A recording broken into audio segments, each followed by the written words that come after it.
आज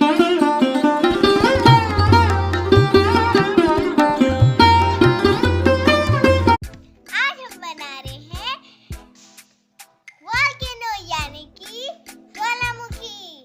पहले हम ऐसी मिट्टी लाए थे, फिर इसको हमने बहुत पीसा, ये ऐसी बन गई।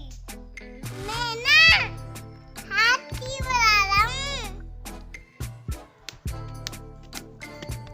बन गया। अभी हम इसके बाद जब हमारा ये पीस जाएगा, इसके बाद हम इसको छानेंगे। ये मिट्टी महीन हो गई है, अब हम इसको छानेंगे।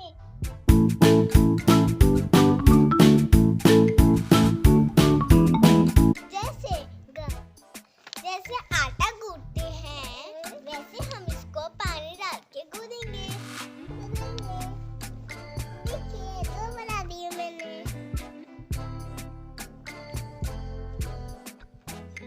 देखिए, हमने दो बना दिया। अब हम इसमें थोड़ी सी मिट्टी ऊपर से डालेंगे।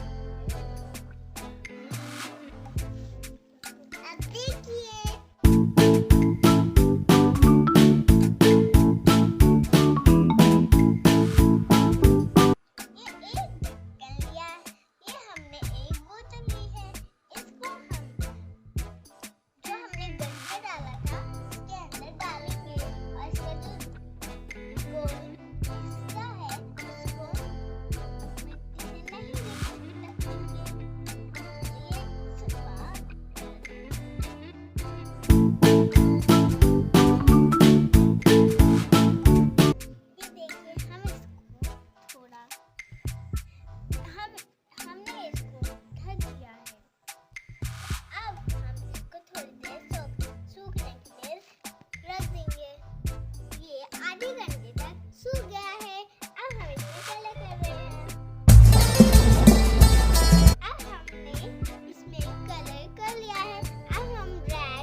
हम इसमें डालेंगे बेकिंग सोडा।